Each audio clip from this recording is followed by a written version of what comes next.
Chapter 60. You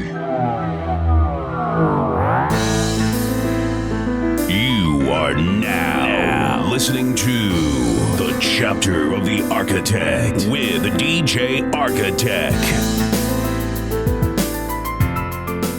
What's going on, my peoples? This is your homeboy, DJ Architect, and the place to be today. Another special treat, ladies and gentlemen. Another special treat. Today, we have Freestyle Recording Artist and producer, the writer of the hits Precious and Princess, the original Spanish Fly, Rocky. Sir, thank you so much for your time. How are you? I am well. What's up, my brother? Thank you for bringing me on, man. Thank you for this whole interview setup and, you know what I'm saying, and putting my name out there, you know, helping me put my name out there where it should be. Sir, I'm grateful, my brother. It's my pleasure, yes, man. Sir. It's my pleasure. It's my pleasure. And a big shout out to Peter Fontaine for, you know what I mean, making the connection happen. He reached out to me. He was like, hey, look, I got a project coming up with my man. Reach out to him, talk to him, and here you are. And I'm grateful for that, and I'm grateful for Peter Fontaine, for making that connection happen. Man, yes, sir. Can I touch on that real quick, man? Yes, sir. Because Peter Fontaine, let me tell you right now, Peter Fontaine, put it this way, there's not enough words. There's no words that I can actually describe my connection, because it goes far beyond physical. My connection with Peter Fontaine, man. Let me tell you like that. Peter Fontaine is a legend in my eyes. Like, you know how it is, man. You're a legend to some people, and some people are legends to you. You know what I'm saying? Yes, sir. And yes, sir. It's like that's the way Peter Fontaine is to me. Peter Fontaine is a man who you know, he influenced me as a young man in my early 20s. You know, listening to freestyle, growing up listening to freestyle, and his music, man, it just captured my soul as a young man trying to, you know, find my way in the music business and yes. You know, specifically freestyle, the genre of freestyle, man. Me and Peter, we're kindred spirits in this. And man, so I mean, I can't just say enough about it. I'm indebted to my man, and I love him. He's a great man, and I feel like he doesn't get compensated enough for his contribution in this genre of freestyle, my man. Hey, I agree. Listen, this wasn't the way that I expected the formula to go, but you know, while we're here, you know, there's no rules on the Chapter of the Architect, ladies and gentlemen. We do what the hell we gonna do. You understand? So yes, sir. Going Architect back to in the house, my man. Thank you, sir. Mr. Spanish Fly in the house. So going back to Peter Fontaine. Yes, sir. So at the time when, you know, he came out with the Way You Look at Me and Just Like the Wind, at the time, Rock, Mr. Spanish Fly, were you already signed at that time with a label, or were you still listening to music and trying to find an avenue in? I love the way you asked me that, because it kind of sparked my whole little, you know, my spirit, man, because how it happened was, it's so crazy that it's almost like it's a movie. You know, I always say, because it's hard to define my life and how things, you know, have come about to people that I'm not, you know, trying to knock people that have average lives, but I've never lived an average life. And, you know, going back to then, the Peter Fontaine thing was it was such a spiritual experience, because I was 19 years old, and I was on the streets. I was homeless, my man. Wow. You know, it's kind of crazy because, I was homeless, but not by choice. It was just because, you know, we got kicked out of our apartment, and, you know, I had just graduated from high school. I had no job, you know what I'm saying? And you know, freestyle was barely getting like that itch in you know what I'm saying? Like, it had its place already, but it still didn't have enough of the place on the radio side. What year? What year you think this was? So I graduated in 1988, but when I first heard, I think it was 1989 when I heard Just Like the Wind. But this is crazy how it happened, because what happened is that I went to a party one night at 19. During that time, I was telling you, like, I was homeless, but I was always trying to go to parties because I was trying to meet people, you know what I'm saying? Right. Trying to get myself set up, Absolutely. You know, see what's up, you know what I'm saying? Yeah, I was a hustler, you know what I'm saying? And my dude that was DJing at the party at this house party, he threw on Just Like the Wind by Peter Fontaine. This you know is now this is in Cali, right? Yeah. I'm California bred, my bro. I'm from what area? What area in particular? I'm from San Jose, California. Big up San Jose. Big up. Yeah, it's the greater Silicon Valley. You know what I'm saying? There you go. All the crazy technology stuff comes from. I'm gonna try to make this story kind of short, but there's no shortness to greatness. So you know what I'm saying? Take your time, brother. Listen, I'm here all night. I'm off work already. I mean, I don't know if you got to go anywhere, but hey, man, as much time as you need, brother. Expand. Hey, I'm having my coffee right now as we speak. So there you go. You feel me? It's gonna be like one of those off the seat type of interviews, my man. So what it was is that I heard that song, man, and I'm telling you right now, I don't know what it was, but it was kind of like my ears were fresh to freestyle, and I was like, but my spirit was more in tune to it. So it was like, because of what I was going through, you know what I'm saying? I did have a girlfriend, but I couldn't, offer her nothing. And it was just one of those things where, the passion of freestyle, the romance and all the brokenheartedness that came with it and stuff, Yeah, man. Listen, you might not have $5 in your pocket, but if you sing your heart out to a girl with tears in your eyes, that's it. That's all you need. She's yours, Exactly, my man. And let me tell you, that's how my spirit married freestyle. Let me tell you, that's how I was adopted, in the spirit, man, freestyle music and the genre, because it was just something that was, I don't want to use the word magic, but it was something that was like, inevitable and timeless experience in your life. And so, long story short, again, let me try this again. The man had the beat on, and I seen this girl, you know what I'm saying, and she looked sad. There was nobody was talking to this girl, you know what I'm saying, and this track was on, this first time I ever heard this track, and the words that came out of this singer's mouth, bruh. Right. I don't know what it was, how it just my spirit just married right to that track, and this is I always tell Peter this story, and he kind of you know what I'm saying, it overwhelms him because the way I tell it. And so at that moment, man, it was like everything he sang. Let me tell you like this, when you hear like a song that you love so much, it's like you're going along with it, not only with your mouth, but you're singing it in your heart, with and in soul. your eyes. You can see it. Yeah, with your soul. Exactly. So you know what I'm saying? That's exactly how Just Like the Wind, hit me, man, because everything in that time that I was going through, Just Like the Wind, it opened my eyes to. It captured it. Your emotion and what you were going through at that time. And you know what? I think that's what makes a lot of the successful hits happen, is when an artist can write a song and a person on the other end can sympathize or empathize to what those lyrics are. And that's how the artist captures the crowd with real sympathetic, emotional words. And I think that's what happened to you, right? Yes.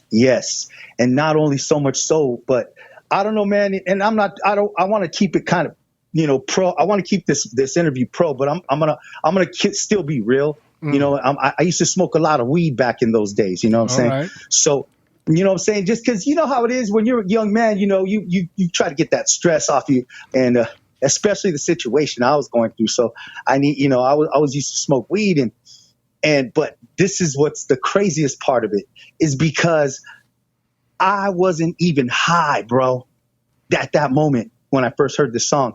But the way that it transcended into my spirit, it was like it got you. It just got me high. Yes, sir. Yeah, it got me high, brother.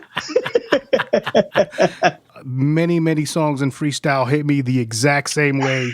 I mean, oh my goodness, It Must Be You from the Latin Rascals was one of them off the top of my head.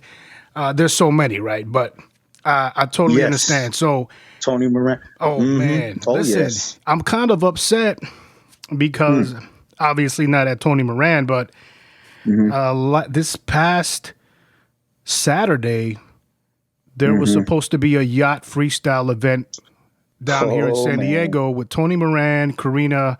I believe the name, you know what? I'm not going to pronounce it because I may be wrong and I don't want to mispronounce the event company, the promoter who unfortunately was unable to secure the yacht or the boat.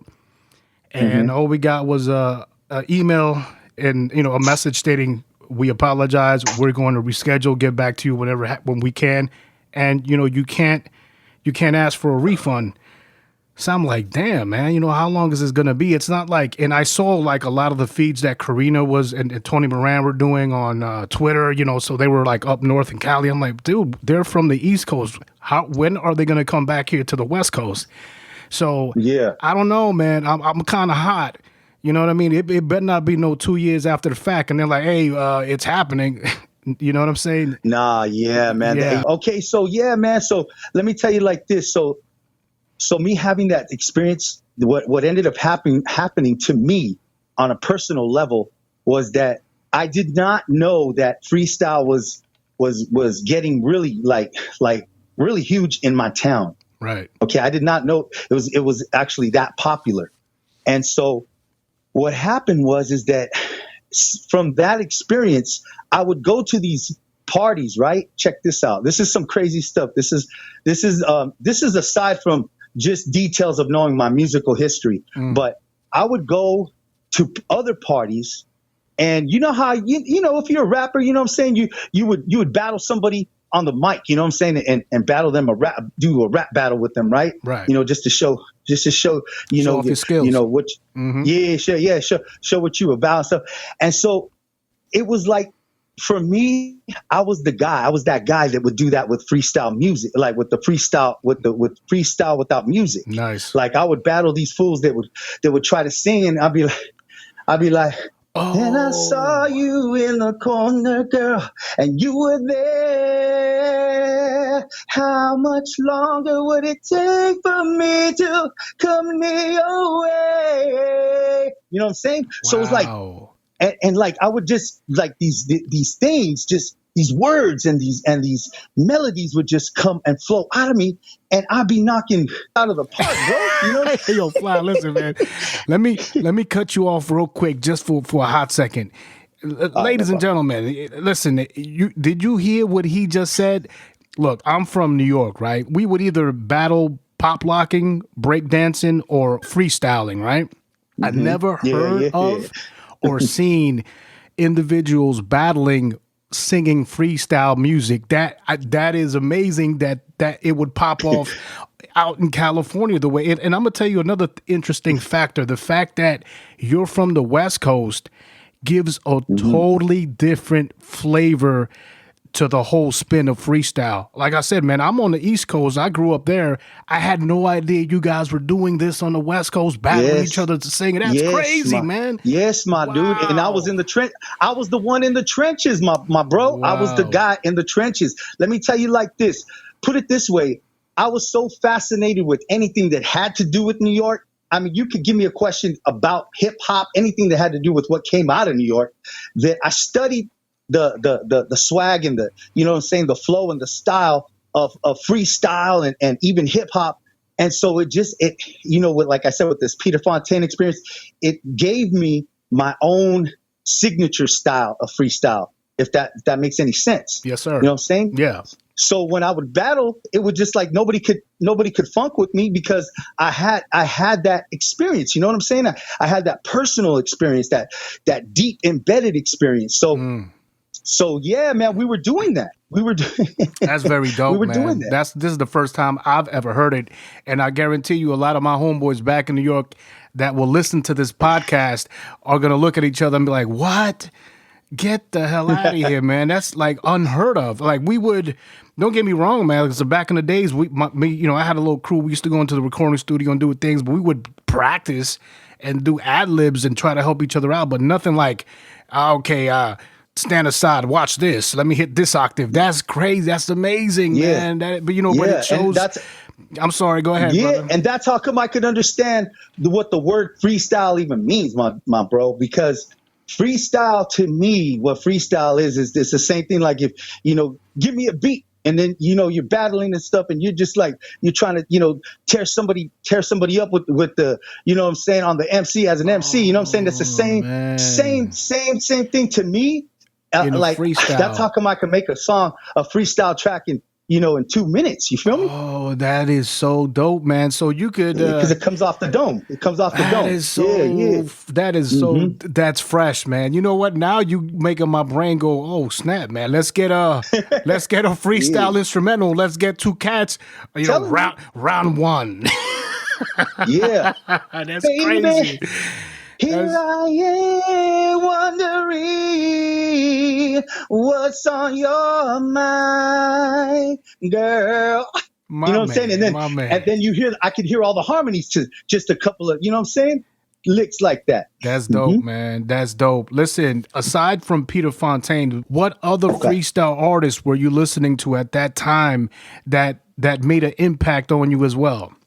I mean, you are opening up you are opening Pandora's box, my dude. Let's do it. Let's do it. Nah, man, okay, so Peter Fontaine was, he was the one that did it for me in terms of introducing me to freestyle, the genre of freestyle. We didn't even call it freestyle. We called it, back then it was just, I forgot, we called it, in the Bay, we called it high energy music. That's what we called it. Yeah, in New York, they call it Latin hip hop. Exactly. Yes. In New York, it was Latin hip hop. Exactly. And so one of my first groups that I fell in love with was the Latin Rascals, Tony Moran. Man. You know what I'm saying? Albert Cabrera. Man, yes. Yeah, exactly. And my dude, the most famous guy now, married to J-Lo, can't even think right now. I got this Mark too much Anthony. Mark Anthony. Yeah, Mark Anthony. Mark Anthony was a part of the Latin Rascals. Man, I had no idea. You see, you know more than me. Look at that. Oh yeah, he used to actually write music for Tony Moran and the Latin Rascals. They used to write music together. And this is how my first freestyle tape that I ever that one of my DJs ever made for me had that one of the Latin Rascals track on it. And so, he made a whole a volume for me, a whole library of freestyle songs back in those days. So back then it had let me see if I can go through it and remember. Well, of course it's going to have like I don't know if you remember a group named the Mantronics. Yep. Planet Patrol, of course. Yep. You know what I'm saying? It had a whole bunch of. Yep. It had a whole bunch of different types of freestyle on it that were big back in those days. And so yeah, man. I mean, there's a lot of people that I started off listening to and practicing to, but it didn't really evolve for me until I'm going to keep it real with you, until I heard the Cover Girls. Was it Show Me? That Show Me, that whole album they did. Right. It swept the West Coast, because Hollywood would gig on that stuff. Let me tell you, back in those days. Yeah, bro. Expose was another one that did it for me with taking me. Was it Point of No Return? Oh man. Yes, the Point of No Return. Exactly, and Trenier too. There's so many that I could just go through and take, because the beats of Trenier, those producers right there is what influenced me in a big way, because just the way that sound, man, that hardcore, you can't even make them like that no more. You feel me? Hey, I think you and I were talking about this, and who was I speaking with, man? It might have been, it would have been with Sammy Zone, maybe, because I'm a producer too. So what I started to do is I tried to find a lot of sound banks from the Korg M1, and these old sounds. Chris Barbosa, remember Chris Barbosa? My man, yes. Yeah.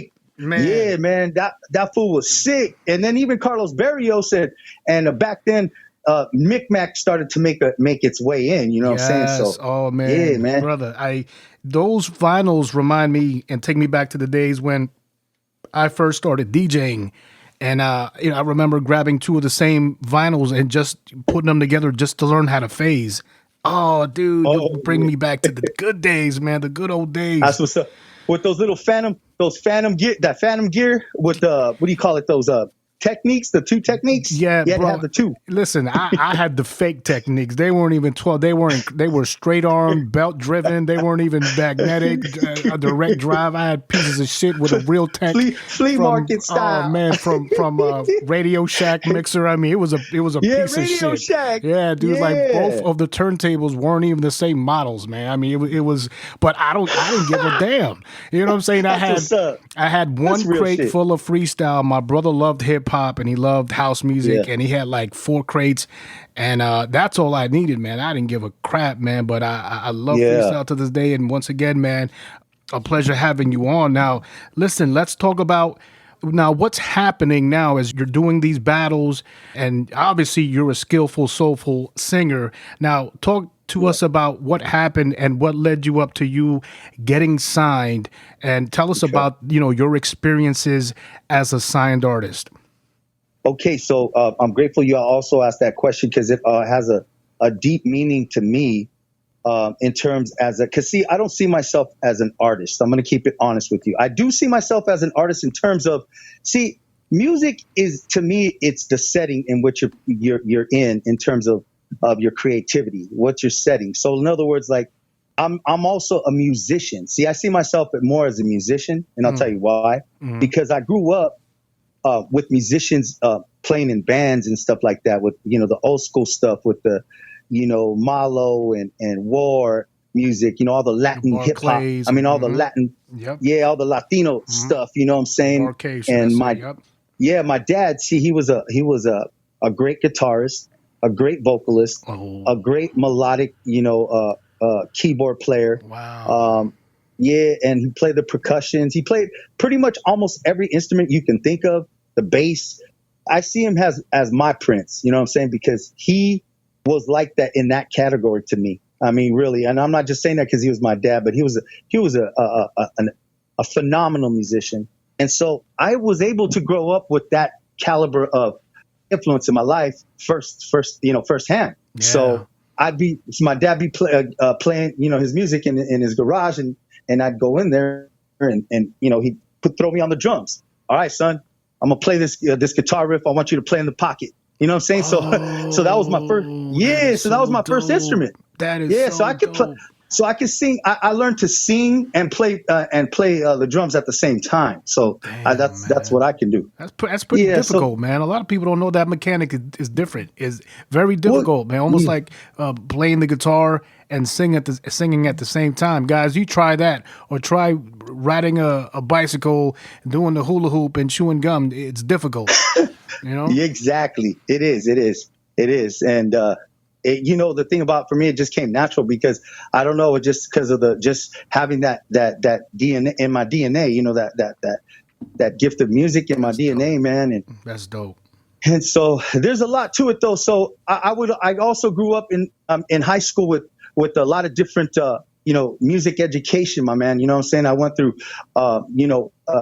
vocal classes and choir classes and opera classes. And nice. You know what I'm saying? I mean, I had a bunch of different musical influences in my life. I also grew up around popular musicians, you know what I'm saying? And so everywhere I went, there was always music, So when I got to the point where, tough times came as a teenager, man, there was nothing else that I could, because I was also wanted to be an actor. So I was either going to become an actor or I was going to become, something in music. Right. And, yeah, man. So, and my dad was tough on me as a musician because he would tell me like this: don't ever call yourself, he would say this, don't ever call yourself a musician if you don't have an instrument. He would say that. And yeah. And he would say, don't ever call yourself a singer if you don't have a mic and an amp. You know what I'm saying? Like he would throw those kind of things on me, man. And he would tell me, never listen to bad singers, because if you listen to a bad singer, you're going to be a bad singer. He goes, if you want to be a bad singer, he goes, you need to listen to people like Michael Jackson. You need to listen to people like, you know what I'm saying? Like Aretha Franklin, like, the Temptations. Like he would throw these singers at me and then play them on the guitar, sing them. And I would have to learn those songs as cover songs, like in perfect timing. Man, that's beautiful, brother. I wish I wish my childhood was abundant in the musical arts as yours was. I mean, your dad is giving you jewels as a young kid. Don't call yourself a singer if you don't have a mic. What he's telling you is, you want to do something, invest in yourself. Get it. Exactly. Go 100%. I'm gonna tell you, man. Right. Listen, I've got here in my studio. I play guitar too. I got an electric. I got an acoustic. I got a keyboard. Ooh. My first guitar was a 12-inch ruler with a rubber band, my brother. You know what I'm saying? I listen, we come from very humble backgrounds in New York, you know, where sometimes it was tough walking around New York with crack valves to the left and to the right. And listening to your story, man, man, you have no idea the racket that I will make, and my mom would be like, "Hey, turn that off. Your dad's coming home." Like, you know, it was that type of situation where, you know, he'd get pissed. "Oh, you're eating up the electricity. The bill's gonna be high. We can't afford this. Turn that crap off." But listen, man, your upbringing sounds like your dad very, very much natured and created a good atmosphere for you to build on and practice, man. That is outstanding. Yeah, he never discouraged me, man. He always encouraged me when it came to that, inspired me, and always just, you know, he would tell me this though. I will tell you this. He was smart enough to and loving enough to, you know, inspire me to do music, but smart enough to tell me that I always had to have something to fall back on. You know what I'm saying? Right. And so he would always tell me, you know, you have a talent in music, but it's not enough if you don't have skill in life. So he would always, you know, preach that to me. That's true. That's true. Now, you know, I'm going to be nitpicking here and there. Now, do you feel that the classes that you received for choir and chorus, do you feel that they helped you and they gave you a good impact to open up your range possibly in your singing? Yeah, because it was not so much the book knowledge that gave me that, you know, that code. I call it a code. You know what I'm saying? It was the teachers behind the you know, the curriculum. Lessons. You know what I'm saying? Behind all the knowledge. You know what I'm saying? Right. My teachers, I was blessed and fortunate to have my first choir teacher. She was an opera singer. You remember her name? So this is Elena Lapalani. Elena Lapalani. She was a German from Germany. Wow. And let me tell you like this. Yeah, let me tell you like this. The thing about it that y'all need to understand about the West Coast, especially my town, San Jose, is that San Jose, and I always say it like this, and whenever I do an interview, I always got to describe it in this way so that East Coasters, my family from the East Coast can get the picture of what I grew up in. I grew up in, like, let's say it's a little pocket of the Bronx. You feel me? Right. So like, or no, I'll say it better like this: Manhattan. So like, I grew up like in a little pocket of Manhattan. That's what it would look like. Like if you went to Manhattan, you were on that side of New York in those days, in the 90s, in the early 90s, 80s. Let's say the Village. You in the Village. The Village, exactly. Like sort of like that. So I got that. I'm a city boy by nature. So my vocal teacher, my opera singer teacher, we used to have a theater like something like Carnegie Hall that you guys have over there. Yeah. We have something like that. And she was I don't know what you call it, but she was an organizer of that. She was always doing plays and shows in that theater in our town. So she would always take us. As a young man, I got to experience that. You feel me? So I knew about stage presence. I knew about projection, you know what I'm saying, with your voice. Position. And you don't sing. Yeah. Exactly. And you don't sing with your throat. You sing from your diaphragm, from your stomach. Yeah. And taking the breath, anticipating your breath. If you want to hit the high and long note, you know, stuff like that. You know what I'm saying? Man. Yeah. Yeah. Talk to us about the moment when you got signed and the experiences that came after. I had just came back from LA because I had when I told you I graduated from high school and stuff. But what happened is that after that, when I graduated from high school, I left San Jose to LA, and we're about 6 hour difference in between from north to the south. And so long story short, I went to LA because I wanted to pursue my acting career. You know what I'm saying? I wanted to get into the movies. You know what I'm saying? You know how it is, Hollywood. You know what I'm saying? Everybody want to be in Hollywood. That's right. That's right. Back in those days, Fresh Prince. I'm going to meet the Fresh Prince. You know what I'm saying? Actually, let me tell you this. I've always been around celebrities, so that's what inspired me as well. You know what I'm saying? I actually was on the Arsenio Hall show back in those days. Myself, not as a what do you call it? As a celeb, of course, but as one of the guests. You know, in the camera, to be in the camera with the people, with the crew, that's in the dope, crowd man. and stuff. That's dope. That's dope. Yeah, so I got to meet Arsenio. It was cool, you know. You was part of the dog pound at the time. Exactly. That's exactly what it was. So when he would go from commercial to you know, same segment, it was like you saw my face. I was on like 3 of them. So that's dope. Yeah, man, that inspired me. So to make a long story short, you know, it didn't work out for me as a young man because it was too cutthroat back then for my experience, my strength as a young man dealing with stress. You know what I'm saying, in Hollywood, because it was very cutthroat. Don't get me wrong. I had great potential. I did a lot of things. I met, you know, great celebs like Nicolas Cage. Nice. You know what I'm saying? Nice. I did some things there. I was in a couple of things as well, but it just didn't pan out in terms of my career because I was not ready. I had no place to live. Right, you know, I was, you couldn't tell I was homeless, but I was homeless there. You know what I'm saying? So it was like, it was just one of those things where I had no resources. You was faking it until you make it, but you're right. But without resources, you run out of fuel, man. Yeah. Exactly. And you know, as a young man, you don't anticipate those things. Even when the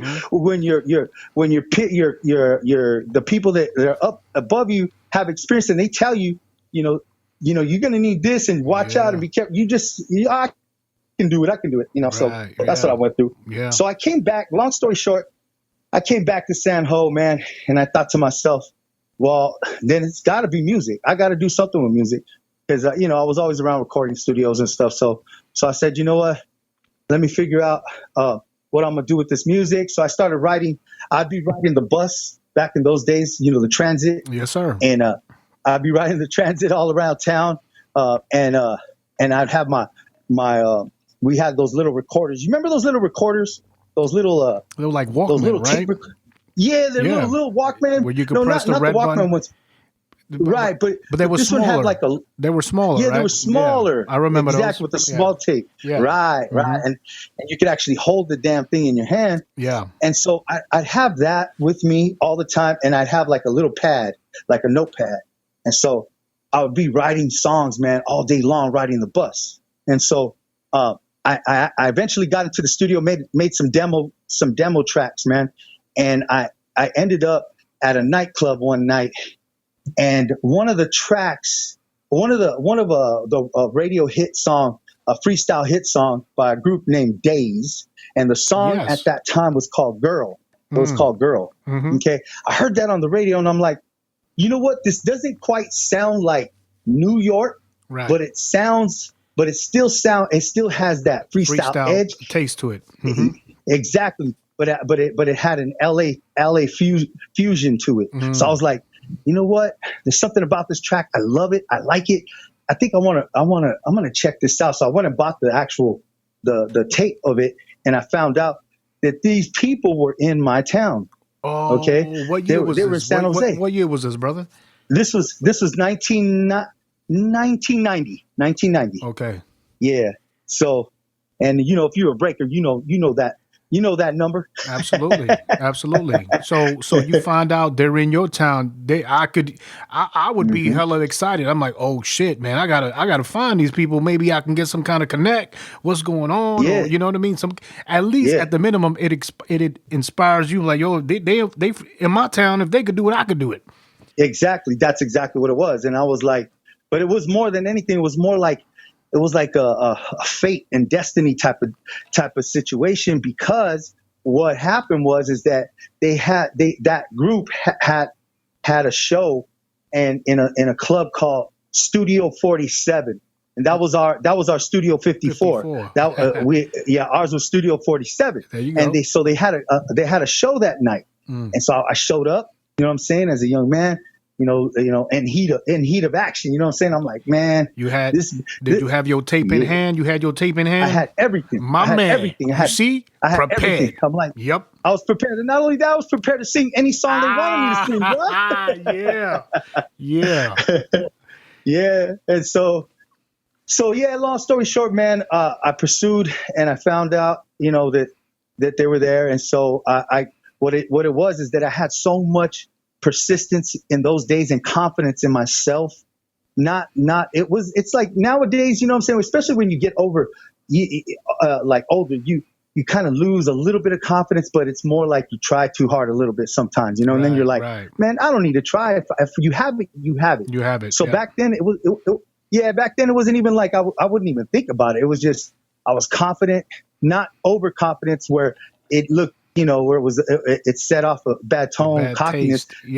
Yeah. It wasn't like that. It was just a natural feel, man. So, so when I met them, I presented my demos and, I submitted everything to them and they liked me, man. They were like, I knew they were going to like me. And I thought to myself, well, if I could get signed, at least I can use them as a platform and a stepping stone, you know what I'm saying? To get to where I want to go, because I was thinking more like Capitol Records, you know what I'm saying? I was thinking, Universal. I was thinking of big time, you know what I'm saying? Right. And so, yeah. So then long story short, man, I convinced them. They signed me because of my persistence, because they kind of not gave me the cold shoulder, but they did that number where they didn't want, to be on my jock. They wanted me to be on theirs. So they Hollywood you, like my boy said. They Hollywooded me. Exactly. Yeah. So I had to keep knocking on their door, like, a couple times, you know what I'm saying? Yeah. I'm like, y'all better let me in, Absolutely. Yeah. And so, I was taught that, man. That's how I used to get jobs too. It's like you got to be there every day and show up until you get that job. I work here. You just don't know. You know what I'm saying? Exactly. Right. Yeah. Right. Yeah, man. So man, they signed me, and no, they hadn't signed me yet. So what they did was they showed me a few tracks from their own producers, because at that time I was producing my own music, but I was good, but man, these fools were dope. You know what I'm saying? These guys were really good. Right. So they showed me this track, and this track was one of their producers. His name is Frederick Nassar. Now, Frederick Nassar is a producer that actually produces for Dr. Dre. Wow. You know what I'm saying? Snoop Dogg.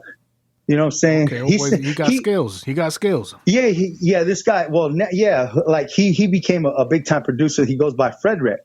So long story short, back then he went by Frederick Nassar, and he had this track, man. It was dope. It was a freestyle track, and he did this beat on this Juno. I don't know if you remember the Rolling. Yes. The Juno. Absolutely. Yeah, and he did the beat off an Alesis, and so. I think it was the SR20. I think it was. That was a drum machine, wasn't it? The drum machine, yeah. Uh-huh. He did it off an Alesis, not the 808, but the Alesis. So I know what you're talking about. I know exactly. It's the white letters with the blue line. I know exactly the one you're talking about. Yep. Mm-hmm. And tell me this, man, because back in those days they did have those bank cards. Remember those little cards that you would put in, yeah. And so it was like that, but man, I don't understand, like, how come we can't make our music sound that hardcore like the way it used to sound, bro? Like that, like those beats just like they banged hard. I know. Bro. It's like you and I had that conversation. It's almost like, you got to double or triple up the snare or triple up, quadruple the kick. Just you're like, man, why is it things so flimsy? Why are they so soft? Exactly. Yeah, man. Exactly right. It's like one layer. It doesn't feel right anymore. Just like you gotta because that analog. Yeah, so man. So that's when I first heard Precious, the beat Precious, because I didn't make Precious beat. I didn't create that track, man. But I wrote the song, but I didn't create the beat. You know what I'm saying? Okay. So I was like, man, I love this song so much. These motherfuckers, this is my song right here. I loved it that much, so I made them give it to me.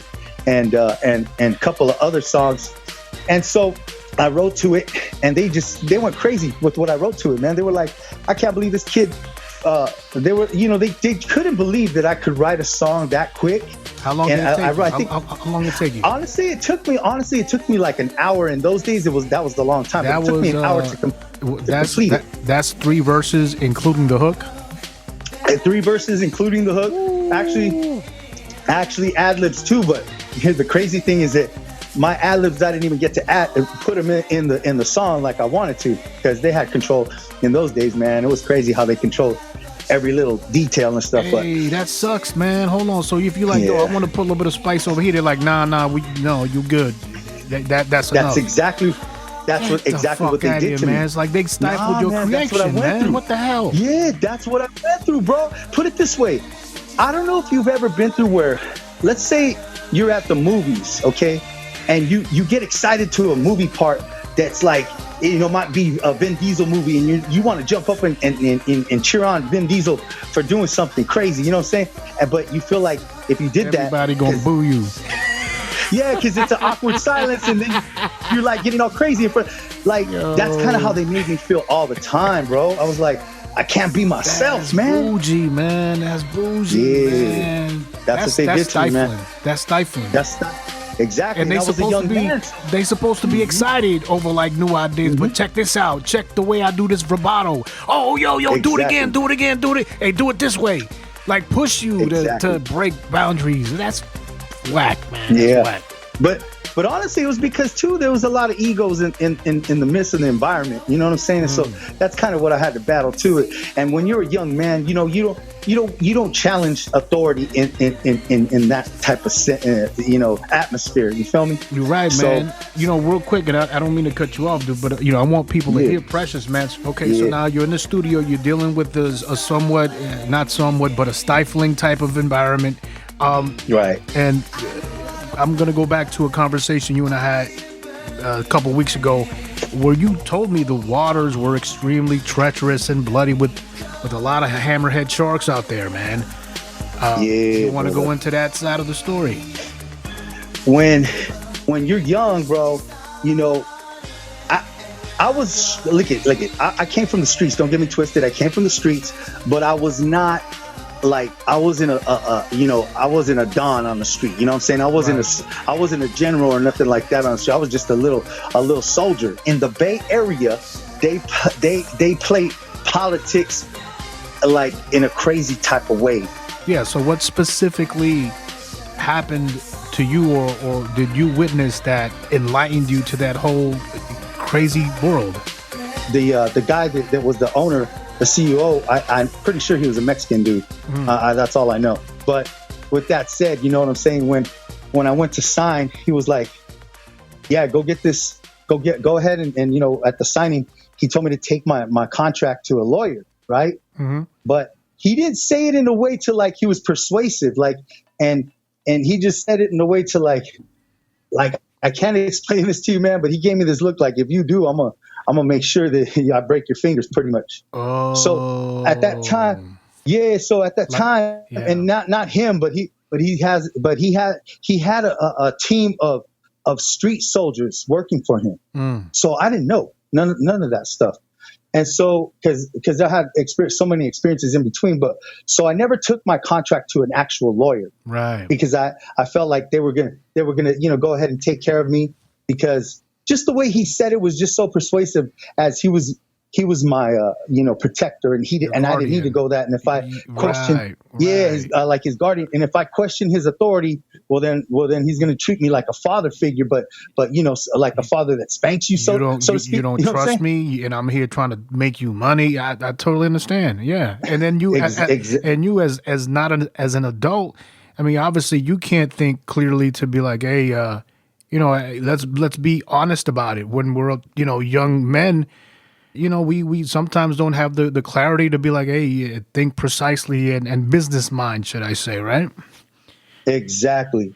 And it's so ironic, bro, that my town is called the City of Sharks. You know what I'm saying? Because because we are Your hockey team is a shark symbol, hockey right? team is the Sharks. Yeah. Exactly. So it's just ironic, man. But that's how I grew up. Like, that city is like the shark city, man. It's like, it's cutthroat. Wow. It's just real cutthroat, and how they deal with things is really manipulative for in almost any situation you come about as a young man. You know what I'm saying? You don't realize that people, you think they have your best interests at heart, but really they're just trying to connive and get their way over you, especially if you're naive to knowledge. So you're just a piece of fruit. They squeeze all the juice out of you, and then when you're done and you can't give out any more juice, okay, on to the next subject. Exactly. And it's also ironic too, because the owner did make me feel like he saw me as a talented individual, but I didn't know he was going to exploit my talent to the the level that he was going to do it at. You know what I'm saying? The capacity that he did it at. I didn't know that. Was it a situation, for example, like Peter Fontaine had or went through, where sometimes he wasn't even getting paid for shows, you know? Yes. So me and Peter, that's another reason why too, we're like kindred spirits in that sense as well, because we kind of went through some similar situation. Because for me, what they did was that I went and toured after the song dropped. It hit the radio. Don't get me twisted. I mean, that song went international.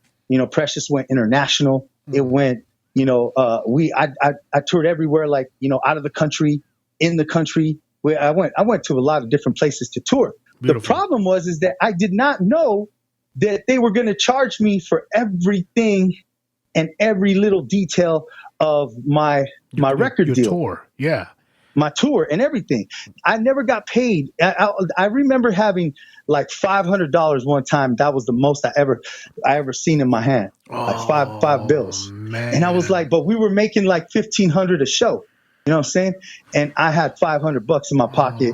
But where did the other money go, man? Well, what happened was that by the end of the night, it'd be like, okay, now you got to pay for, the A&R here, and you got to pay for, the gear we bought you here, and studio time here, and Oh man, the travel, the gas, the hotel, the booking agent, the promoter. Oh my goodness, man. Your handler, of course. Yes. Yeah, wow. Man. So that's exactly what it was. And it was very, stressful for me as a young man, because I still had no place to go, bro. You know what I'm saying? And I think I told you about this one time when I did a tour with some major artists, man. And I remember it was a Sweet Sensation and Coro and other bigger names in R&B and stuff, like who was it, man? Howard Hewitt. And bro, I did some shows with like huge names, bro. And so I remember we did this one show, and I was real tired at the end of the night. I had nowhere to go, man. And I didn't have no money, bro. And I had to take the bus from this show that I had just did with thousands of fans screaming my name, me as a star.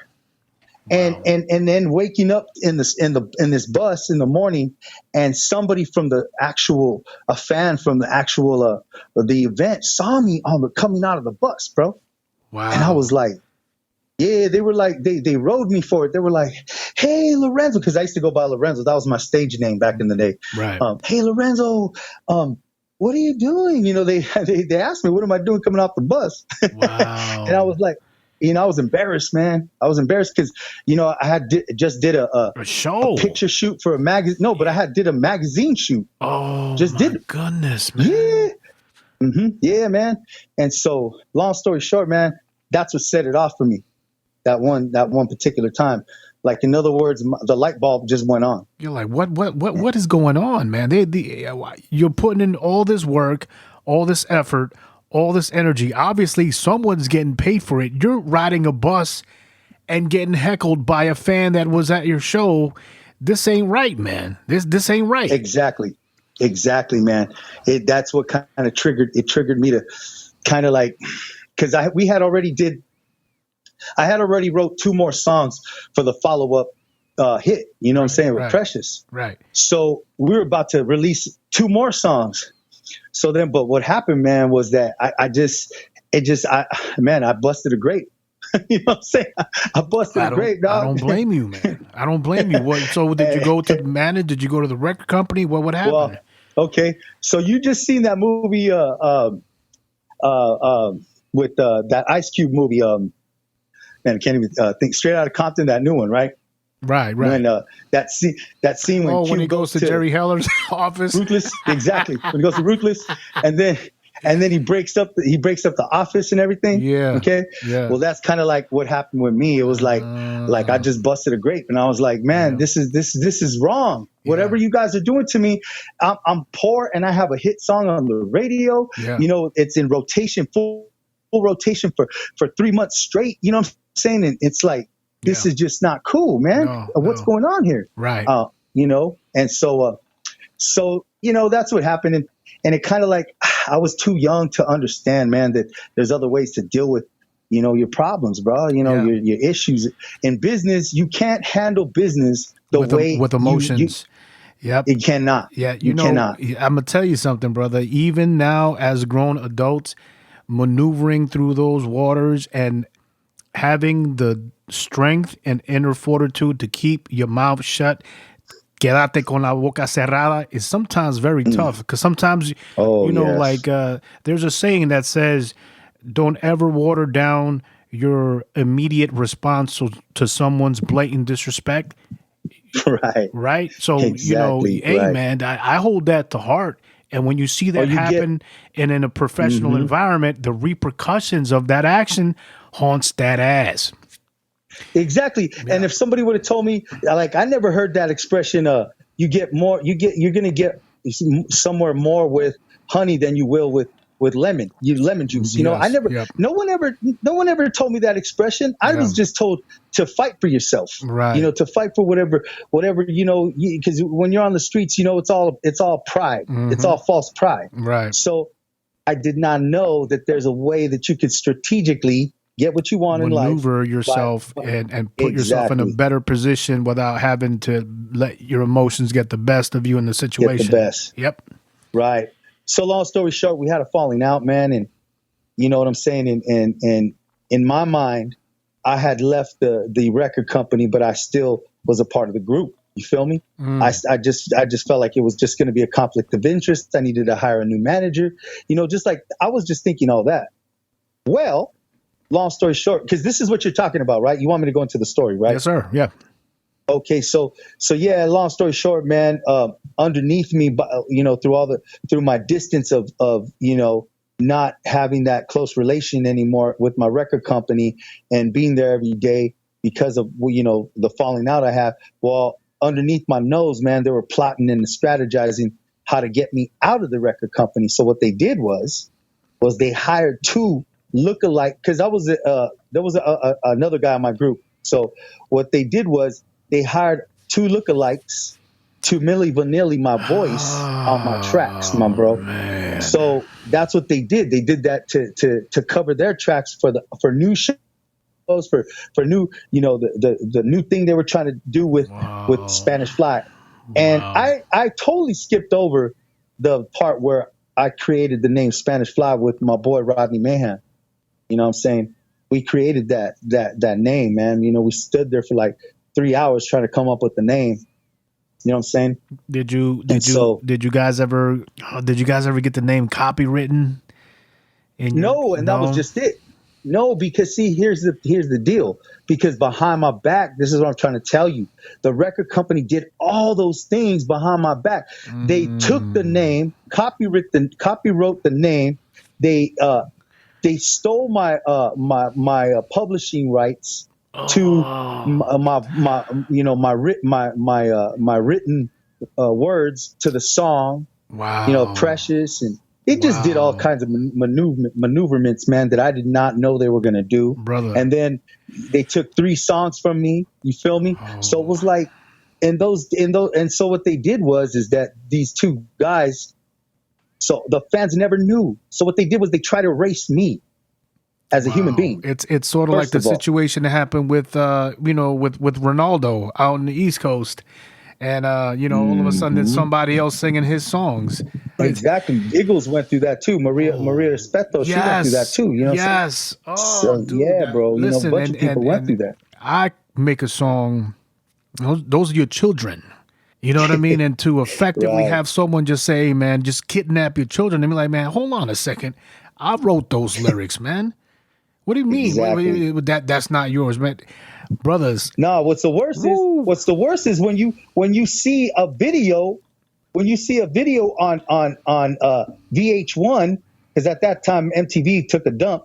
So it was VH1. Now you see VH1, a video of your group singing a hit song that was signed from your group that you thought you were still a part of, and now they're signed to Warner Brothers Records and doing doing your songs. Exactly. And then they claim the rights to your songs with other names. Wow. With other names on top of it. It's treacherous. So it's treacherous. Yeah, man. And I'm sure you was super heated. I didn't want to let it go, man. And this followed me all through my life pretty much because I didn't want to let it go. But there was a time, of course, when I let music go. Right. And so I ended up into, a depression. Right. I ended up in, doing, a young man being hooked on drugs, you know what I'm saying? Not because, that's the type of individual I was. It was just, I knew no better where else to, turn to find. Man. Brother, I don't listen. I'm not sitting here judging. I'm sure nobody else should, specifically dealing with those types of hardships and heartaches. I can't blame you. Thank you, my brother. Yeah, bro. Yeah. That not even to me, heartbreaking is one thing, but me as listening to your story, it pisses me off, is what it does, brother. Yeah, bro. I do want to say this. I do want to say this to set the record straight in terms of this interview, because I want to make sure that the tonnage is correct. Okay, this is what I want to say. Okay, I am not saying this in a, how could I say this? In a boo-hoo like is me crying type of exactly. Totally. I'm not. That is not the tone in which I am speaking of this story, because it might sound like, things happen in life. We all go through, our trials and tribulations in life, and we learn from them. But let me tell you, if I didn't go through what I went through with this, it wouldn't make me who I am today. So the truth of the fact of the matter is that I kind of I'm glad I went through it, because I'm a stronger person I am today. And not only that, yes, I forgive, and I hold no grudge, only just on a professional and business level. They got to pay me. That's it. You know what I'm saying? They still owe me. That's it. You know what I'm saying? You're just speaking facts. And exactly, hopefully these facts will reach the ears of a young artist. Therefore, he could be a bit more savvy and not fall into the trap where not just you, but so many artists in the past and so many more will in the future. That's just the business, man. And there's sharks everywhere. You just got to be very protective of, who you put your music and trust with. It's my man. I feel you, man. But it needed to be said, though. It needed to be said, man. Yes, sir. But listen, so you're also a producer. Do you find it much better for you to produce your own music, or have another individual produce it for you? How do you feel about that? I'm glad you asked that question, because that is another question that holds true to my DNA in term as a producer and artist and stuff like that, musician. Because you dope. What it is, man, you dope on them keys, my man. I'm gonna tell you, you dope. Thank you, my brother. You know what? I take that with all respect, because the reason why you could say that, and I'm gonna tell you why. Because first, yes, I have talent. I will say that I'm grateful to God for giving me talent.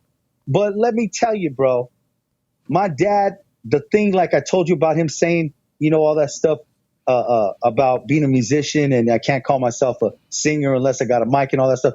Let me tell you, that also goes with a lot of stuff he also taught me. And that is that he used to teach me this. He used to say that don't think that you're just going to be the type of musician and singer, artist, whatever you want to call yourself, by just going strictly by your talent.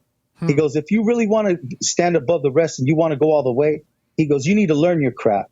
You need to learn it on a skillful level, not just have music and be able to whip a song out, but learn how to write it too. Learn how to compose music. So my dad used to tell me I needed to learn it on a theoretical level. You feel me? So now that just goes with my character today. So to answer your question, so there was like 10 years, man. Well, let me just say this, the gap, because there was a long gap of me not even doing music for many, many years. But when I came back to music in 2007, I was grateful as well because technology caught up to itself. And it was like I could just get a computer and I could find software because, you know them keyboards, man. Yes, we're talking thousands of dollars, in gear, bro. You know what I'm saying? And then you're limited on sound banks. You know? Exactly. So, ladies and gentlemen, I'm sure you don't understand what we're talking about but certain keyboards have a very awesome prowess sound, and oh man, that's great. But that particular keyboard is number one, a lot of money, and those particular sounds that they have in their banks are very limited. So you're paying a lot of money for a limited quantity of specific sounds. So what we do as producers, we buy what's called digital audio workstations. Exactly. And within these DAWs, acronym, right? So we now have the ability to purchase these packages that have these specific different sounds. Unfortunately, which I learned the hard way, if I were to want to get the sounds of a Korg M1 from back in the 80s, I purchased that package, but they don't give me all the sounds that the original Korg M1 has. They might give me 80 sounds, but the original Korg might have 215. You see what I'm saying? So you miss out on a plethora of sounds. So going back to where you were saying, or Mr. Spanish Fly was saying, you don't want to buy a keyboard that costs you $2,500 and then, I'm out of sounds. Let me go purchase another $3,000, $2,500 keyboard. You don't have that type of money to keep doing that. Plus the space, we're not the go ahead, brother. There's another aspect to it. You can't just purchase an instrument. Look at. Let's just go back. Let's just go back for a minute. You can't just go purchase a keyboard and expect to record music just off your keyboard. You still got to buy your recording equipment. Yes. See, you can create your music off the keyboard, but you still got to buy a DAP machine. You still got to buy SSL racks. You feel me? You still got to buy, your mixer, your preamp. If you're going to record vocals, your digital interface, your DAWs, your microphones. Right, brother. So, but I'm talking about back in the day. But now, so now what the convenience is, and it's a catch-22. It's a give and take, because the thing about it is that we give up. We take the fact that we can have so much sound libraries now because music has caught up with itself, and there's an unlimited volume of sounds now. Okay. And that's why too, you got to stay up with times, because the sound has changed in a digital sense. It's no longer that analog feel. You have to understand. You think that we give up in exchange for convenience and lack of space? You think we give up sound quality? I think honestly, on a producer's thoughtful level, and just the knowledge that I have now, is that yes, I'm sorry to say, is that I agree. It's like this. It's like this. I'm going to say it like this.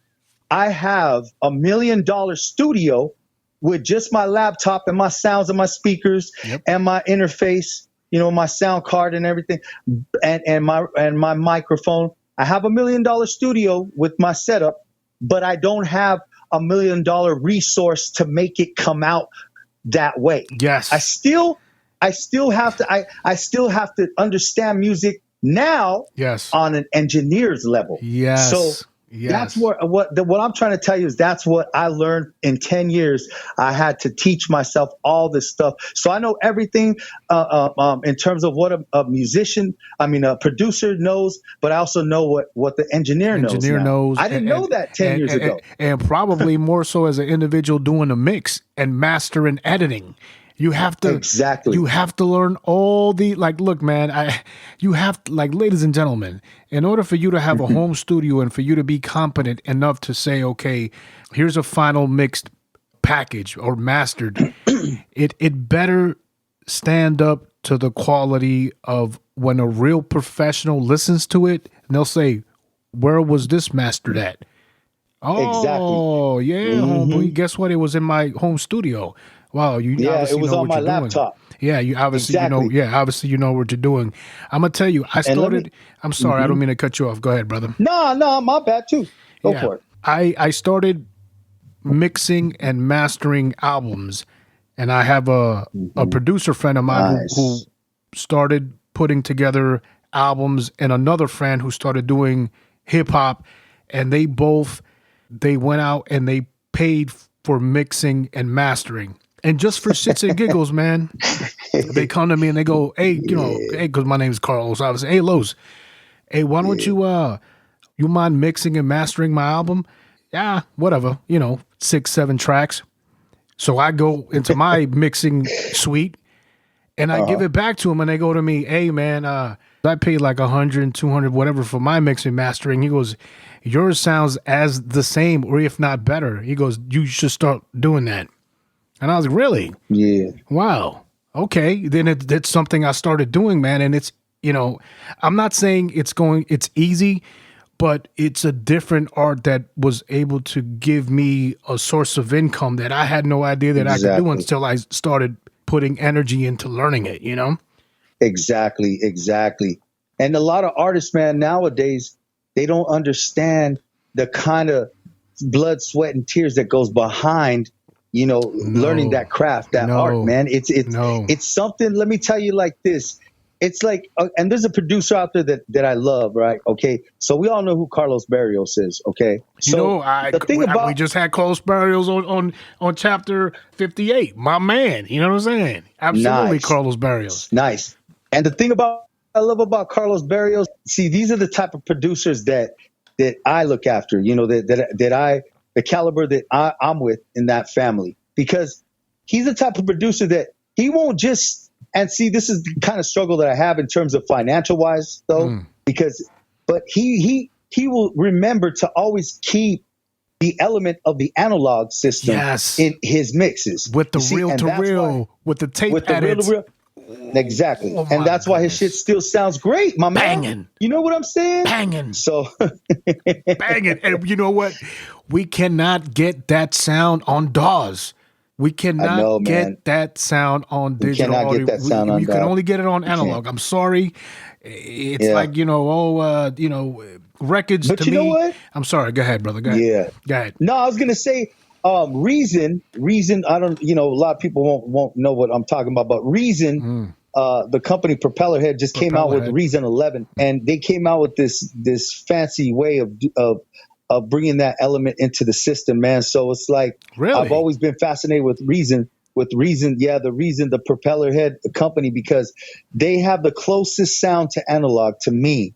Is Reason, my man. All these other ones, Logic, and all these other, they don't really understand it the way that I do in terms of my ear, how I can hear it, man. But Reason does, man. They do. And so what they did was, since I got really comfortable with FL Studio, because I'm like a whiz at it, like I'm a master whiz with FL Studio now. Right. So it's like, but I'm still not satisfied with the lack of the analog, but I can actually integrate Reason 11. You could bounce it, can't you? What I could do is use Reason, as my final, you know what I'm saying? My final master suite system. It's like a master suite system. Absolutely. Exactly. And my brother, right now, the podcast is being recorded on Reason Record.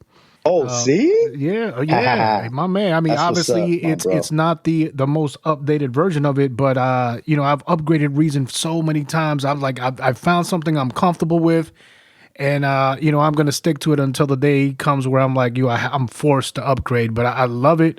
You've been using it since 2003, and I was one time gonna go Pro Tools, but stick to what you know, man. The thing about Pro Tools, man, DigiDesign, what they don't get. Let me tell you what DigiDesign is a great, it's a great answer to if you can afford all their gear. Let me tell you like that. Because if you could be a producer that can afford their gear, but you have to have at least a good $3,000 computer. Let me tell you like that. So you don't get no compromising in the overload of the data system. And all the compartments of different. They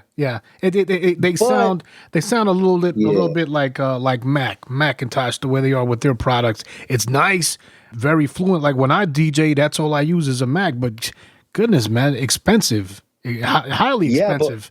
It's true, but what I did fall in love with today's technology, man, I'm going to tell you is the VST system, the VST digital DAW user interface, style, my bro. Technology, it can't be, you know what I'm saying? It's just so clean though too, but it's just, you know what I'm saying? Like I have a Pro Tools VST from one of a couple of their VSTs, my dude, and I use it on my FL Studio, and it sounds so beautiful. But when I go to do the mixing, I'm like, man, what is going on? Does the whole the quality of the sound change up on you? What's going on? What happens is that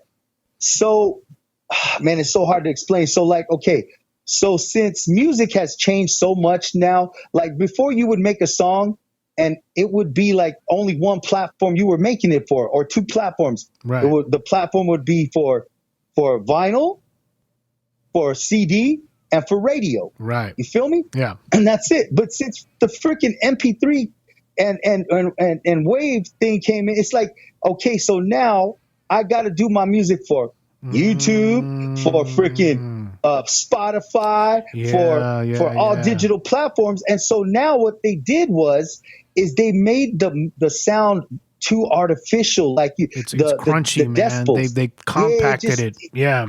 Exactly, bro. Yeah. So it just does not. It's not good as the way it used to be. It's like a hard limiter, and I don't know if people understand what the hell I'm saying, but it's like they've compacted They took away the brightness and the awe-inspiring dynamic of sound. So you can actually do all these tricks to make it, but when it comes to the final master, to be real with you, I'm never satisfied with it, and it's like people, professionals like Carlos Barrios, they don't realize that I just need his help on the analog, part. Right, bro. Yeah. Take my stuff and make it sound right, and break that flat barrier. Give it the awe-inspiring sound that it deserves, such as his music.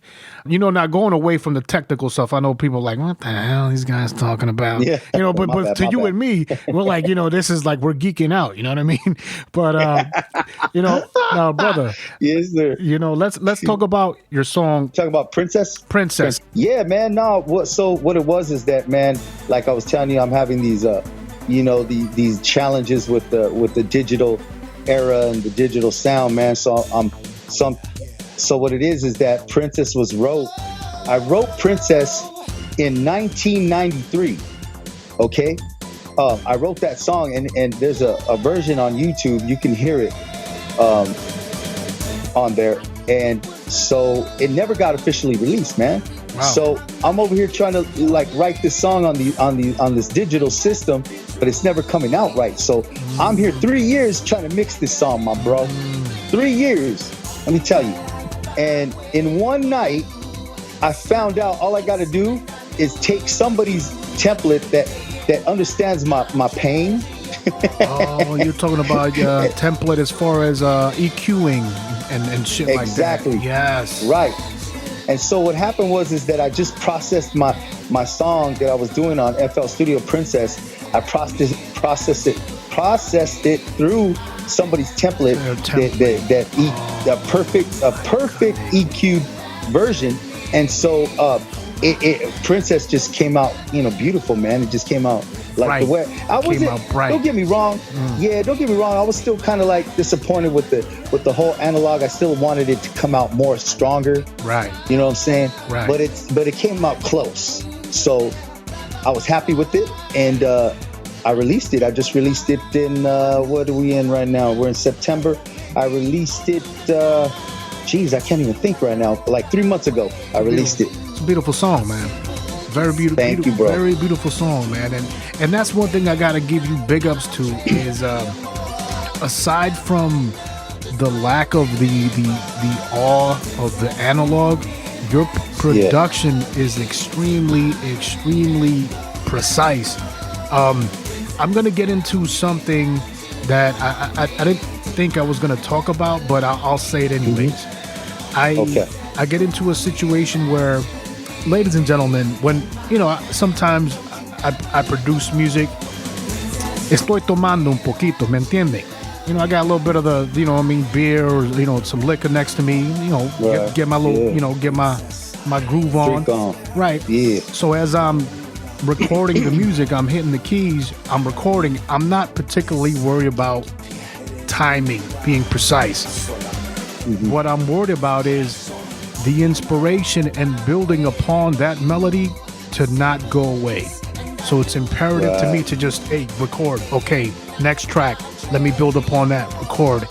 When it comes time for me to edit, that's when I go back and I start putting in precising the time. Whether it's quantizing or me physically, painfully, one step at a time, moving note per note. And you're laughing because you know the pains. You know the pains. Yes. Specifically, You're speaking my language. Yeah, specifically when you sample a song from the 80s or late 70s, they were utilizing actual live drummers, and those live drummers, their downbeat snare was never on point, and it'll never time perfectly with a digital, so you have to move it. Yeah. It's a pain. But it's a pain. Yeah, so what I guess my point is, when you produce, do you find yourself attempting to ride the wave of inspiration and recording the melody you have in mind, creating a new track, ad-libbing to that, creating another one, ad-libbing to that, just to capture the creativity at the moment and not worry about timing? Do you go back and correct timing later, or do you do it there at that moment? Yeah, man, that's a cool question. I like to touch on that, man, because when I first started, it goes to what you're working with too. So a lot of these DAWs, man, they will understand that that timing is everything, and then some DAWs they don't really, they're not user friendly in that sense, man. So you're trying to figure out, oh man, is my timing important? What type of the good thing about, I use FL Studio. I'm going to be real. I use FL Studio, and the reason why I use it, I'm going to tell you, is because everything about FL Studio is like a producer's, what they want, how they want it to work perfectly for what you're doing, for how you're maneuvering your project and how you're creating it at that moment. So what I do is that I like I was telling you, man, that my father, he taught me how to become, like, I learned timing on drums, on a real drum set. Beautiful. So and we used to have what was called oh God, man, I can't think now. One of those TikTok timers, those quantizer. Yeah, metronome. There you go. My bad. Yeah, there you go. So, metronome. So I used to play. I learned my timing off a metronome, but on a the wood one, on a drum set. Oh, okay. Yeah, but on a drum set. So and my dad's timing was immaculate. So perfect. So when he would play guitar, I learned how to play. He would always tell me, don't try to be so dynamical with drum rolls and try to get all crazy with snare rolls and stuff. Just play in the pocket. Make sure your downbeat is precise. Yeah, exactly. So I spent hours and hours just playing a simple beat. So I learned how to play a simple beat first before I got crazy with the. That's how why to now. perfect your timing. Yeah, Exactly. that's why now to perfect. Now my timing is so Impeccable. is on point. It's Yes. impeccable. Yep. So when I go to make a track, there's many ways to make a track, but I used to melodically make it first. Like I would play a piano and make the melody first, right? Mm-hmm. That's how I would do it, and then I would add a bass, and then I would add a maybe a string and stuff, and then I would add my beat. And so I used to make my music like that years ago. Mm-hmm. But since the digital era, man, I love making beats. So now I just make a beat first. Like I'll make the beat first. Like that inspires me to make beats. Like I just make a kick and a snare, like a hard beat. Like I got this beat right now. I don't know if you can hear that. Yes, I can. But that's off my FL Studio. And so what I did was I made that boom boom with the 808 first. I'll hit that boom boom. I hit that first, and then I'll make the snare, right? And what I use is I'll use the metronome from my DAW. So it'll be like boom, boom. So it'll be like, so I'll be I gotta pick my time first. Yes, my your time signature. My BPM. My BPM. Right. So I'm doing my track. Well, I gotta pick my BPM. So let's try 116. Or let's try 123. Let's try 124. So my TikTok will be boom, boom, right? But it'll go tick, tick, tick, tick, tick. So I'll use that, and that'll keep me on time. So when I'm recording, that tick is always on at first. See. Oh, so that's for your snap.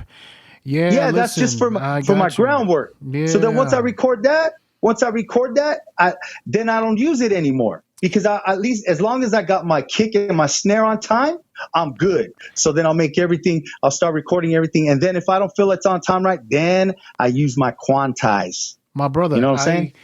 For whatever reason, I utilize the 164, but I feel it because it gives me a lot more preciseness. Am I wrong with that? Yeah. Am I wrong with that? You know what? No, let me tell you like this. You're not wrong with that, but I'm going to tell you like this. That's the new way of a lot of the way producers do it now, because I forgot what it's called, but it's on the upswing. I mean, a downswing. Yeah. It's on the downswing. Yeah. And it's so that trap music, you know how you hear all that trap music nowadays? Yeah. They do that shit at like 190, bro. 180, you know what I'm saying? They'll have that tick like tit, tit, tit, tit, tit, tit, and they'll go doom. And then they'll hear that I don't know. I used to use that a lot, but then I started going back to conventional on my timing. You know what though? So, it for timing though, it sounds a lot cleaner going lower. Even with the 1/4 or the 1 bar, it's just so much. It's blocked, man. It's math. You could see it. Well, what I try to do is I try to think it on a DJ's perspective. Yes. So a DJ doesn't understand. They don't understand 180, but they understand 126. Yes. 124. Right. You feel me? Yeah. So that's that. Yeah. So then I set my BPM at 126, 124, and then I go off of that. My man. Yeah. All right, man. Let's move forward. I know, ladies and gentlemen, I'm sorry. Once again, we're boring you guys. We're talking technical stuff, 164, 1/4, and 1 bar, and whatever. You guys like, I'm stuck in traffic. Listen to this, guys. What the hell? Listen, brother, you are considered the original Spanish Fly because you used that name first. You and your group, that was you. You guys came up with that. Now let's talk about the certain situation that's currently out right now with another individual utilizing that. You want to touch on that real quick? Let me say it like this. It's not that I don't want to touch on it. I just don't want to add a negative tone annotation to our interview, because I have a bitter how would I say, a bitter conflict with this whole situation with this guy. You know what I'm saying? Because I feel that he doesn't give me respect. See, it's like this. If you knew you were not the guy that created something, but you took somebody's creation and you rode the coattails of somebody that created that particular brand or product, and you rode that person's coattails to benefit and profit off of that person's creation, shame on you. Because that means you're not original. Me as a man, I would be embarrassed, brother, to be associated with anything fake behind it, or to be even just the second version of something Right. that's not original. To me, it would be embarrassing. So to me, it's like, okay, so you're doing that, but at least, bro, tell the world that you honor the man that created it. At least give that man that homage, give him that respect. Yeah. I built that legacy behind the original, the whole brand of it. So, hey, let Rock know, man, you respect him for at least, I was able to make some money off you, Rock. You know what I'm saying? I was able to, get some shows off you, Rock. It's not so much that I'm not, against a man eating. I'm just against a man stealing off my family's table, my brother. My kids, my children's food. You feel me? My children's clothes on their backs. That's the only thing that I have a problem with, because another man should always respect another man's hustle in that regard. In terms of that's the man who was able to provide you, what you're doing with whatever you're doing it because that man created that situation for you. Give the man who created that for you, give him that much respect at least. You know what I'm saying? I'm not trying to cause any beef or anything like that, but I understand and I could empathize with your point of view. Yeah, I'm saying that there was a legacy built from that behind original, that name, that original idea, right? That original, that original, movement, right? So to speak, because that's what it was. And if you took the product and the brand and you kind of rearranged it a little bit to your little style, or however you did with what you did with it, okay, so be it. Yeah. But in the same regard, show the man who has the original, intent and understanding and creative, the intellectual property. Yeah. Or that created that brand. Give him his respect. Give him the acknowledgement of creating exactly. That. And so that's what I frown upon, my brother, with this situation, because this man chooses to ignore and deceive the world, to the fans that have no idea, no clue, no understanding, even the professionals that don't know what the story behind it, to make them believe that he's the man, he's the guy that created it, he's the person that is the one who, you know what I'm trying to say, brother? Absolutely. Totally. He doesn't want people to know that I'm the original. You feel me? Let me ask you something. Mm-hmm. Okay. Is there anything in the future that could possibly mend the situation between both of you? Like, could he say or do an action that would possibly have you look at him in a different way, and there'd be a mutual understanding of respect? Let me tell you like this, brother. This is going to step on some toes, okay? And I am so glad you're asking me this question, but it's not the question you're asking me. It is the direction in which this question has to go. It's just inevitable. The reason, the answer to your question, the only way, my brother, that this situation can even get resolved, let me tell you, is by going to court and getting it resolved in court. Because let me tell you why. Because there's no way that this guy will ever, how would I say, meet my requests, because of the simple fact, it's like this. I said it in one of the other interviews that I had about this, and it was that it's like this. If a mafioso went to court with secrets, do you think that this mafioso wants to get these secrets out in the open? I'd highly doubt it. I highly doubt it. Right. Things would be revealed. He incriminates himself.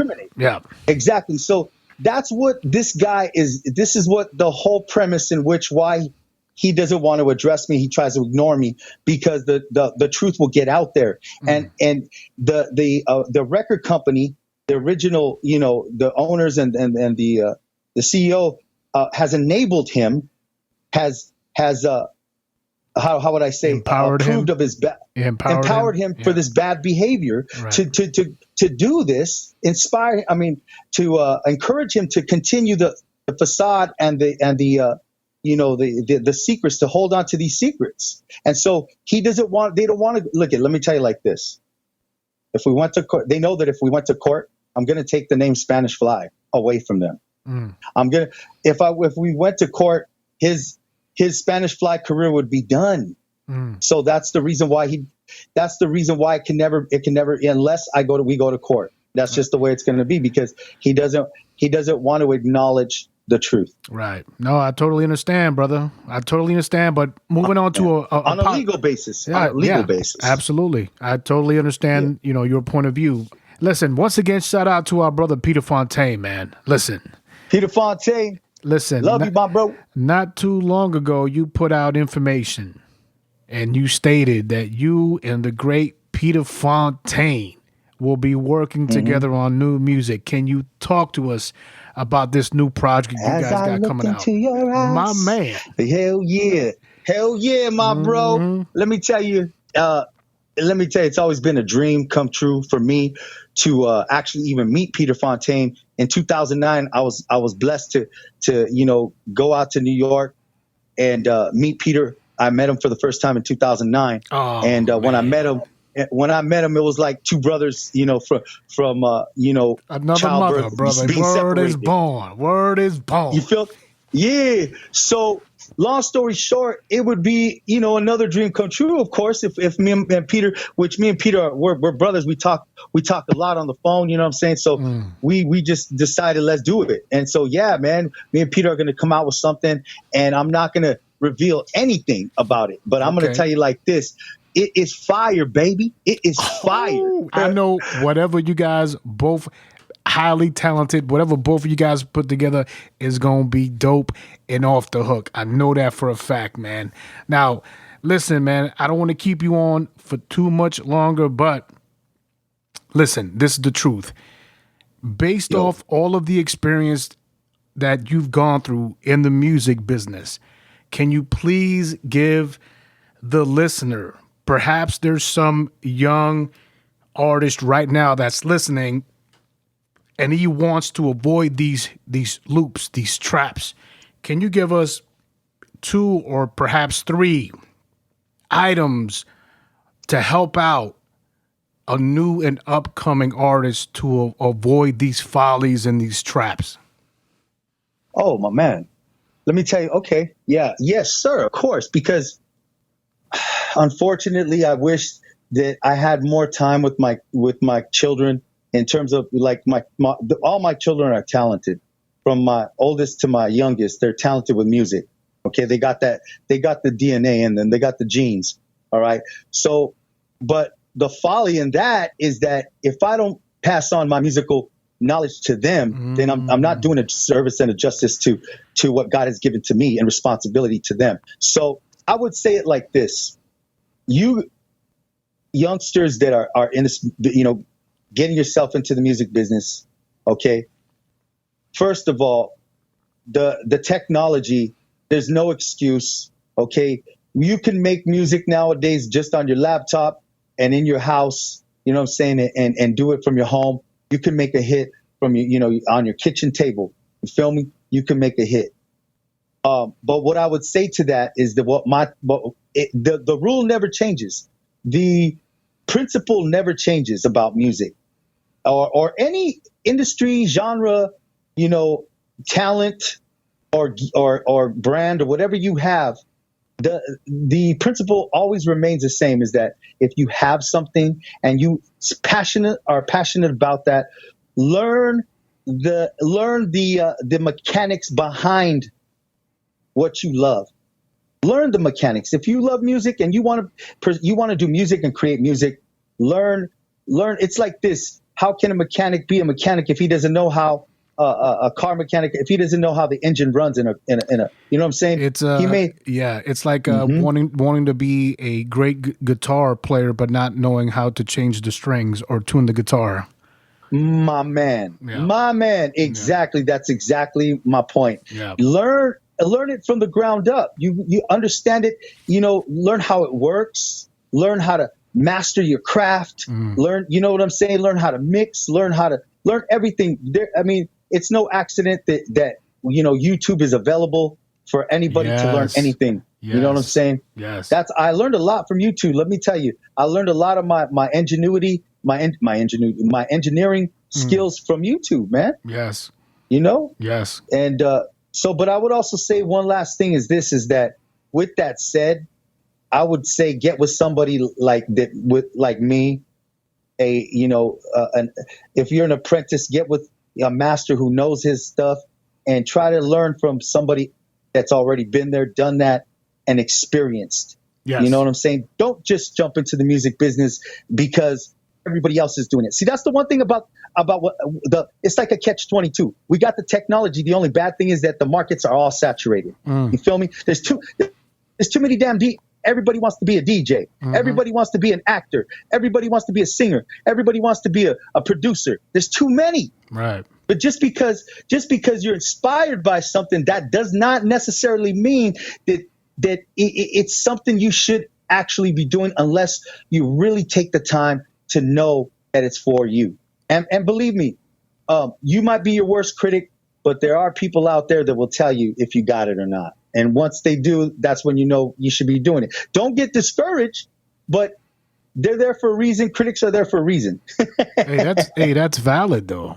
That's very valid. Like, you don't want to be wasting your time on something where, unfortunately, guys, if you're not really talented to do it, maybe another thing that you love is your thing you need to be pursuing. And, exactly. So if by them giving you their opinion, they could be saving you time. You know what? You might exactly, like I tell my son, don't put all your eggs in one basket, because here's the thing. You might be good at making beats, but you might be phenomenal at cutting hair. And that might be the thing that be your niche and make you a millionaire. You know what I'm saying? You never know, bro. That's right. You never know. That's right. So, Fly, listen, I don't know yes, if sir. you get a chance, listen to chapter 58 with Carlos Barrios. I asked him this question towards the very end. I asked him if he would in the future be willing to do a master class and show individuals within that class the art of audio editing and his technical touches on production. And he says, maybe when the time is right, he will think about it, perhaps. Didn't promise anything. Why don't we do this? I got the man's phone number. I'm going to text him every 4 to 6 months and say, hey, when's that master class happening? If he says to me one day, a master class is happening in 3-4 months, why don't you and I take a week off and we fly to the East Coast and learn together from the master? What do you say? I say I'm all in. You're damn I'm right. all in, bro. You damn That's right. it. Let's go. I'm in like Flynn, baby. Let's go. Now, listen, brother, is there any other music that you're currently working on that the fans should be expecting to come out here in the near future? Yes, sir. So thank you for asking that question. So, yes, here it is. Here's what it is that, real quick, I'm going to say it real quick. I have this thing about being stigmatized to freestyle. Okay. It's like, you know how it is. Once an actor does something great, then he's stigmatized to that role. Right. You feel me? Yeah. And so what happens is that he can't get work in Hollywood doing other stuff that he knows he's good at, because he's so stigmatized on doing, like, let's say Gilligan from Gilligan's Island. I hate, I know that's an old school, thing, but you can't see him. Yeah, but you can't see him doing anything else, right? You can't see him being a mobster. Absolutely not. Yeah. Exactly my point. Right. So what I'm trying to tell you is that God didn't give me, a facet of all type of different genres of hats to wear for no reason. I don't want people to think that I'm stuck just because I did something great in freestyle, that's what I'm about. Because honestly, to keep it real is that, my demo was filled with a lot of rap tracks. My demo was filled with a lot of R&B tracks when I presented to. I do all different types of music, and so I'm working on. Yes, sir. So I grew up as an artist in terms of my creative level. So I'm on a different level in terms of like, just all my facets and my range. So Okay. I'm working right now on a hip hop album. Nice. So I'm just letting y'all know. Yeah. Nice. Yeah, I'm working on a hip hop album. My Yes, man, sir. when you think you're gonna drop this, man? Man, you know what? I swear I hope at the beginning to the middle of the year, man, the new year, 2020. So yeah, bro. Okay. Hey, listen. Gotta do it, man. Let me know when it's getting ready to drop. We'll have Okay. you back on the chapter of the Architect and play a couple of cuts, man. Beautiful. Yes, sir. Thank you. Okay, That'll be cool. outstanding, man. Love it. And then one more thing, brother. If you could let the listeners know where they can find your music, all your social media outlets, when's gonna be, your next performances, all that good stuff. Nice. Yeah. So I have a couple of shows coming up. One of my shows I'm doing is in the Central Valley over here in California. I got a show in October, October 26th. It's called Boogie Night 7. And I will be doing a show with Rodney O, Second to None. And, you know what I'm saying? We're going to be just throwing it down on stage, man. So anybody out there that's in the Central Valley area, come out and check it out. It's going to be nice.